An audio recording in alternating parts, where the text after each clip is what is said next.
Hey YouTube, welcome to Blog and Grill. I'm your host Doug here with your video blog for January 11th, 2012. We're going to start off with a talk on the national championship game that occurred the other night. Of course, I predicted the win for the Alabama Roll Tide. Predicted the win. They won the game 21-0. Kind of a pretty boring game, I would say, overall.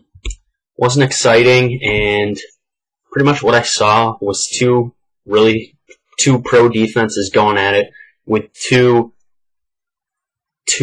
I'd say, struggling offenses. A.J. McCarron, of course, did play like I said he would. The key for Alabama really was just them passing first, running the ball second. Of course, Trent Richardson did have the one big 34-yard touchdown run in the fourth quarter. But really nothing else really good went well for that team, and they kicked a bunch of field goals. They had a couple blocked. Overall, good win, and I really think it was good, though, because it was a nice, not that great, not that spectacular of a game. I think we're going to actually see maybe a playoff come into play. I'm going to post up at some point my great idea of a playoff for college football. I'll post that up. It'll be with teams from this year. I've been working on that. I'm going to post that up in the next couple of days. I'm on the blog page, so get on there and check that out. That'll be posted hopefully soon. And really just not a real great game. Jordan Jefferson struggled. The whole LSU offense couldn't even get going against that great defensive front of the Alabama Crimson Tide. So really, I think we're going to see maybe a move towards the playoff. Like I said, hopefully that happens. Good game overall.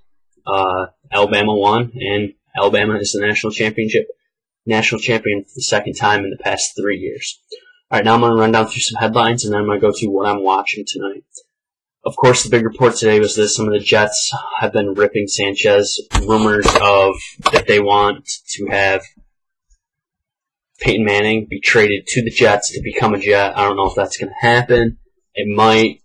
They got the money. They got the talent. They can definitely make a good trade. So maybe we'll see that happen. The Colts hired their new GM. New GM, of course, hired for the Colts today. And probably one of the biggest stories is Robert Griffin III has declared for the NFL draft, Heisman winner out of Baylor. We're going to see what he can do. And I think he's probably going to go probably mid-first round to late first round. He's an athletic guy. I think he's smaller than Cam Newton, but he kind of plays like Cam Newton. He likes to run around, likes to throw the ball deep. He's got a big arm. Good accuracy in college. We'll see how that translates to the big stage. I think he'll be pretty decent. I guess we'll see what happens. A new ESPN poll out shows that Tim Tebow is the United States' favorite professional athlete. Not really surprised there. Tebow's taken this country by storm with his great play in the clutch, getting plays done. Not surprised Tebow's that. Final story. Jaguars named Mike Mularkey their head coach. Mike Mularkey, of course, was a former head coach, and he was actually, where was he?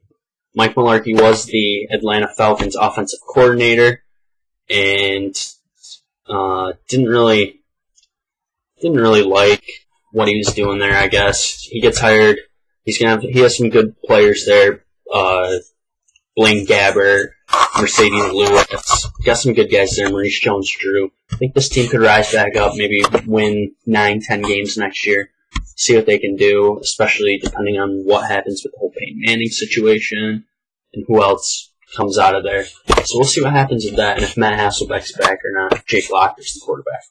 All right, now into my final section. I'm going to talk about what to watch tonight. The game to watch tonight is going to be number 1 Syracuse traveling on the road to Villanova. Syracuse coming off a big win against a top 20 opponent in Marquette over the weekend.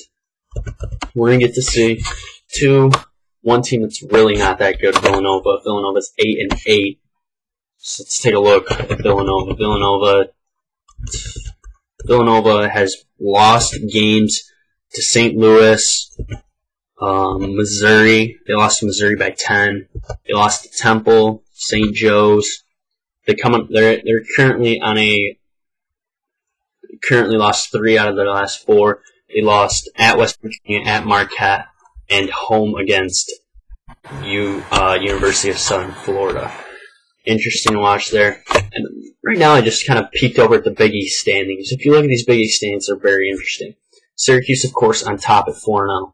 But then all the way down through, it's not that big of a gap. Pittsburgh 0-3 in the Big East. That's absolutely crazy. Louisville 1-3. Marquette 1-2. Big time teams. Villanova 1-3. Big time teams at the bottom. Now let's look back up towards the top. Second place, Seton Hall. Third place, Cincinnati. Fourth place, Notre Dame. Then we got West Virginia and St. John's. South Florida's 2-2. This division's very tight, I would say. Syracuse, of course, probably going to be the best team coming out of here. Should play well. Get out of here with a pretty good record. But really, this division's pretty much up in the air. 2 through 16, it's up in the air. I mean, you have one really solid team.